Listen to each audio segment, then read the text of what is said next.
राधे राधे दोस्तों, आज हम आपको सुनाएंगे 7 भाभी और एक ननंद की तीज माता की कहानी। अगर आप हमारे चैनल पर नए हैं तो प्लीज़ हमारे चैनल को सब्सक्राइब करें, वीडियो को लाइक करें और शेयर करें। बहुत समय पहले की बात है, एक गांव में एक साहूकार और साहूकारनी रहते थे। साहूकार और साहूकारनी के 7 पुत्र थे। साहूकारनी को एक बेटी की इच्छा थी। वह तीज माता का व्रत रखती थी और माता पार्वती से एक पुत्री की इच्छा रखती थी। कहती थी, हे पार्वती माता, हे तीज माता, हमारी 7 पीढ़ियों में से किसी के भी लड़की नहीं हुई है, जिस वजह से हमारे सभी तीज त्योहार, राखी, भैया दूज बिना राखी और तिलक के खाली ही निकल जाते हैं। हे तीज माता, मुझे एक पुत्री दें। तो साहूकारनी तीज माता का व्रत करती और पुत्री की इच्छा के लिए वह जो माता पार्वती से प्रार्थना करती। अब माता पार्वती की इच्छा से जो साहूकारनी थी गर्भ से रह गई और उसे फिर 9वें महीना बड़ी ही सुंदर कन्या को जन्म दिया। अब कन्या तीज माता के व्रत और तीज माता की कृपा से हुई थी, इसलिए कन्या का नाम उन्होंने तीजा रखा। धीरे धीरे अब 7 भाइयों के साथ तीजा भी पलने बढ़ने लगी। इसी तरह से अब साहूकार और साहूकारनी की जो इच्छा पूरी हो गई थी। साहूकारनी भी कहती है, माता रानी, अब मुझे भी कन्यादान का सौभाग्य मिला है, अब मैं भी अपनी पुत्री का कन्यादान कर सकूंगी। इस तरह से अब 7 पुत्र और एक पुत्री पाकर साहूकार और साहूकारनी बड़े प्रसन्न रहने लगे। अब जब पुत्री तीजा हुई तो उन्होंने पूरे गांव में लड्डू बंटवाए। पूरा गांव साहूकार और साहूकारनी को बधाइयां देने आने लगा। इस तरह से अब उनका समय बीतने लगा खुशी खुशी, क्योंकि अब साहूकार और साहूकारनी अपने 7 पुत्र और एक पुत्री के साथ अपना जो समय बिताने लगा। अब धीरे धीरे साहूकार के 7 पुत्रे और पुत्री जो बड़े होने लगे। अब समय तो अपनी रफ्तार से चलता है, समय भला किसके लिए रुका है। अब साहूकार के 7 पुत्र विवाह के लायक हो गए तो साहूकार और साहूकारनी ने अपने 7 पुत्रों के लिए योग्य कन्याएं देखकर कुछ सालों के बाद जो 7 बेटों का विवाह कर दिया। अब जो तीजा भी बड़ी हो रही थी, लेकिन कहते हैं ना, जो इस दुनिया में आया है उसे एक दिन जाना ही होता है। इसी तरह अब 7 बेटों के घर बस गए, 7 बहुएं आ गईं और बेटों ने भी साहूकार का सब व्यवसाय जो संभाल लिया। अब साहूकार साहूकारनी की उम्र भी हो रही थी और वो अब देवलोक गमन को हो गए। अब साहूकार साहूकारनी का स्वर्गवास हो गया और धीरे धीरे फिर समय बीतने लगा।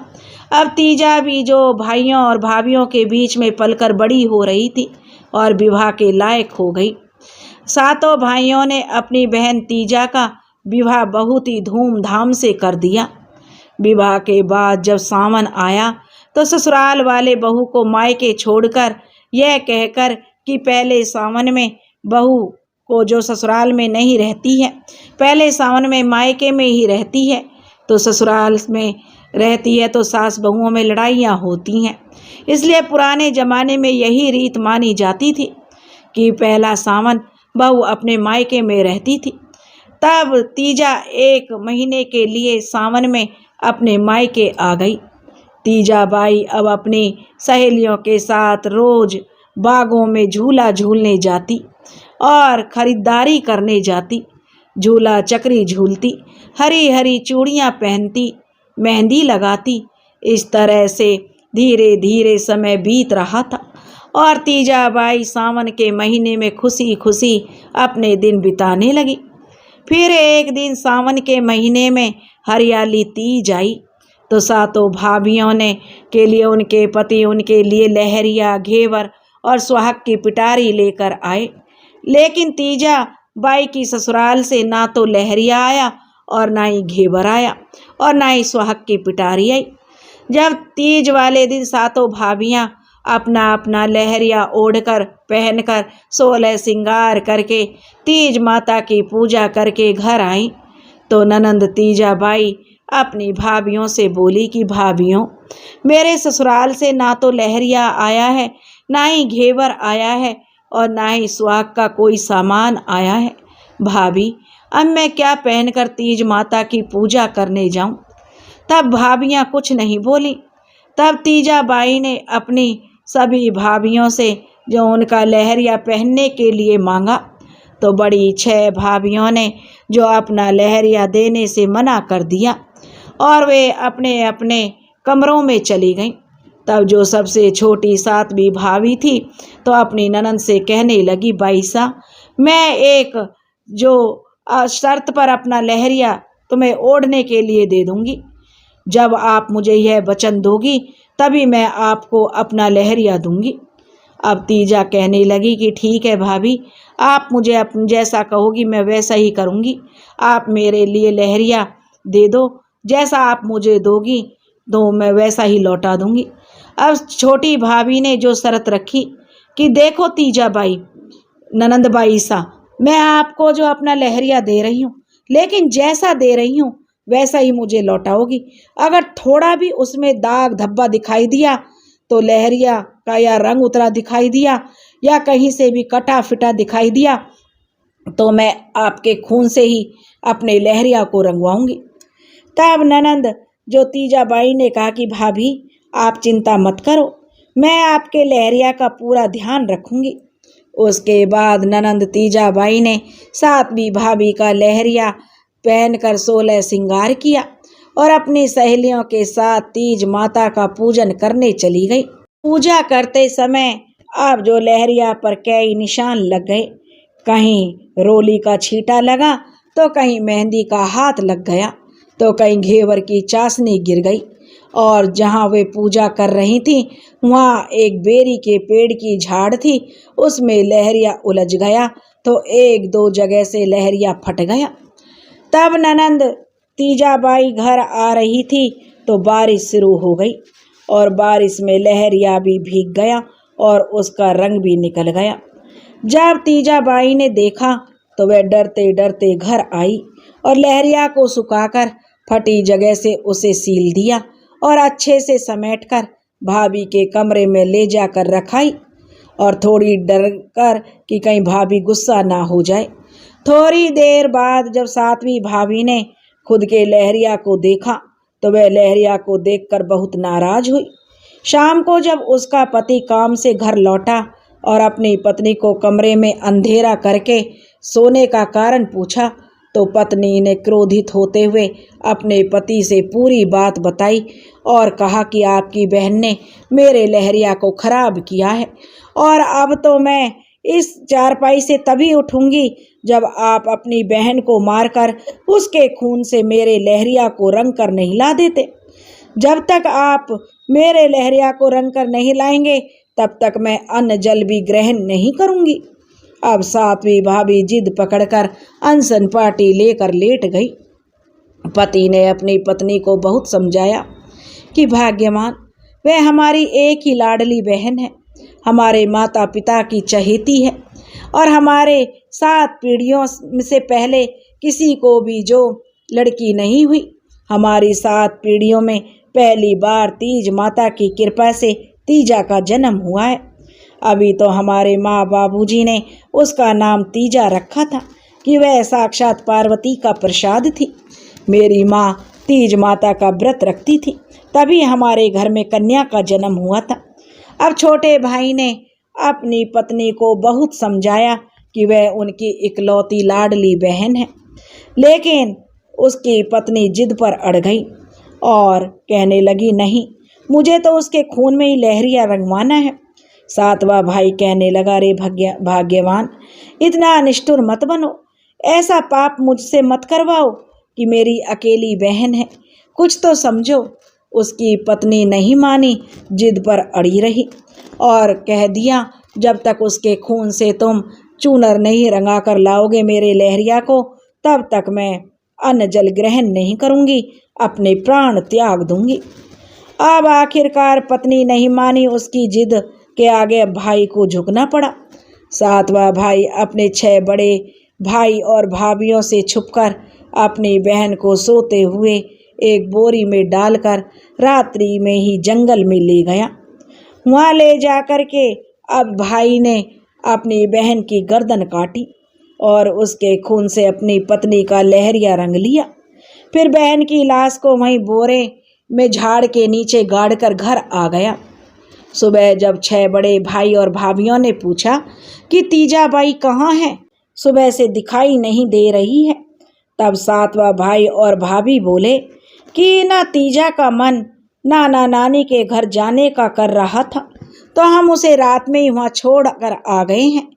अब इस तरह उन्होंने झूठ बोल दिया तो किसी ने कुछ नहीं कहा, सोचा कि नानी के घर गई होगी।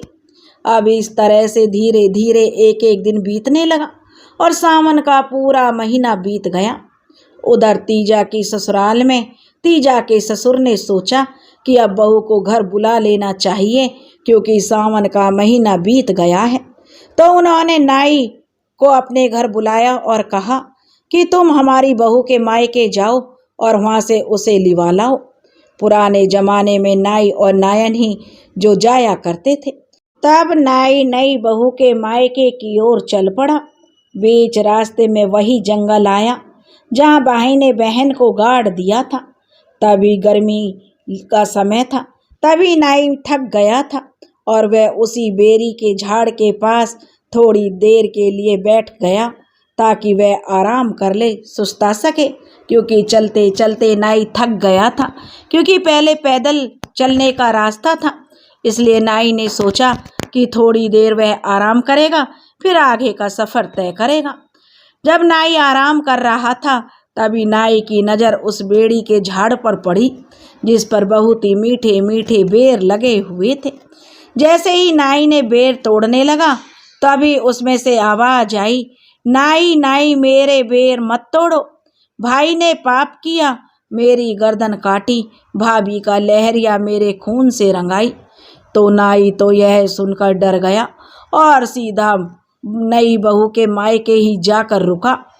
उसने वहाँ जाकर के कहा कि मैं बहू तीजाबाई को लेने आया हूँ, आप बहू को मेरे साथ भेज दीजिए। तो बड़ा भाई बोला कि हमारी बहन तो अभी ननिहाल गई हुई है। तब नाई यह सुनकर जो वापस अपने गांव लौट आया और आकर सारी बात नई बहू के ससुर को बताई। उसके कुछ दिनों के बाद ससुर ने फिर अपने छोटे बेटे को अपनी भाभी को लेने के लिए उसके मायके भेजा। जब तीजाबाई का देवर अपनी भाभी को लेने के लिए उसके मायके की तरफ चल पड़ा तो रास्ते में फिर वही जंगल आया, वही बेरी का झाड़ आया। देवर भी उस बेरी के झाड़ के नीचे थोड़ी देर के लिए बैठ गया आराम करने के लिए। जब उसे भी जब मीठे मीठे रसीले लाल लाल बेर दिखाई दिए तो वह भी खाने के लिए बेर तोड़ने लगा। तभी उसमें से आवाज़ आई, देवर जी मेरे फल मत तोड़ना, भाई ने पाप किया, मेरी गर्दन काटी, भाभी का लहरिया मेरे खून से रंगवाया। देवर ने भी यह सुना तो वह भी डर गया कि जरूर यहाँ कोई भूतनी का वास है। वह जल्दी जल्दी वहाँ से जो भागा और भाभी के घर पहुँचा। वहाँ जाकर के बोला कि मैं अपनी भाभी को लेने आया हूँ, उन्हें मेरे साथ भेज दीजिए। मेरे माता पिता ने मुझे उन्हें लिवाने के लिए भेजा है। फिर से भाइयों ने कहा कि हमारी बहन तो अपने ननिहाल गई है, आप कुछ दिनों के बाद लेने आना। देवर भी अब खाली हाथ वापस चला गया। उसने भी जाकर सारी बात अपने माता पिता को बताई।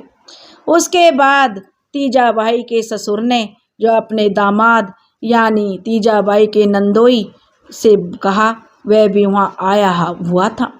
वह भी खाली हाथ चला गया। वह भी तीजाबाई को लेने गया, लेकिन उसके साथ भी यही सब बातें हुई। जब नंदोई भी खाली हाथ लौट गया तो अंत में तीजाबाई का पति खुद तीजाबाई को लेने आया। जब तीजाबाई का पति उसे लेने आया तो वह भी उसी जंगल से होकर आ रहा था। वह भी इसी बेरी के नीचे जो सुस्ताने को बैठा तो उसने भी बेर खाने की इच्छा से बेर तोड़ने चाहे, तभी झाड़ी में से आवाज आई कि हे स्वामी, मेरी बेरी के बेर मत तोड़ना। भाई ने पाप किया, मेरी गर्दन काटी और भाभी का लहरिया मेरे खून से रंगा। जब उसके पति ने सुना तो वह मनी मन सोचने लगा कि यह आवाज तो मेरी पत्नी तीजाबाई की है। उसने चारों तरफ देखा लेकिन उसे कोई दिखाई नहीं दिया। तब उसने बेरी के झाड़ को हिला हिला कर जड़ से ही उखाड़ दिया। तभी तीज माता की कृपा से उसके नीचे एक बहुत ही सुंदर कंचन जैसी काया वाली एक बहुत ही सुंदर सुर्ख लाल लहरिया ओढ़े हुए सोने चांदी के गहनों से जड़ी हुए पहने हुए एक नवयुवती निकली। वह बिल्कुल हूबहू उसकी पत्नी जैसी दिखाई दे रही थी।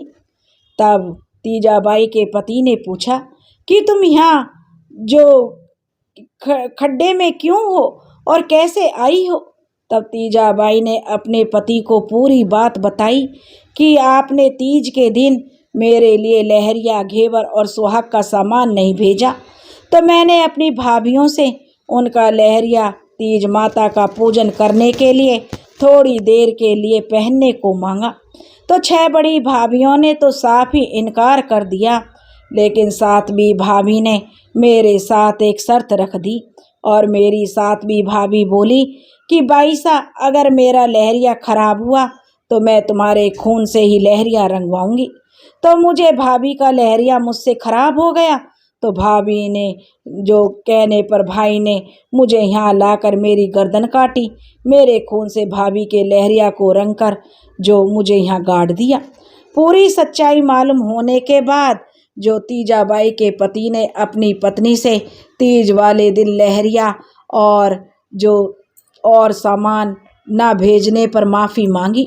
फिर पत्नी को लेकर उसके मायके पहुंचकर पत्नी को घर के बाहर ही खड़ा कर दिया और स्वयं भीतर गया और अपने 7 सालों और उनकी पत्नियों से कहा कि मैं अपनी पत्नी को लेने आया हूँ और आज मैं उसे लेकर ही जाऊँगा।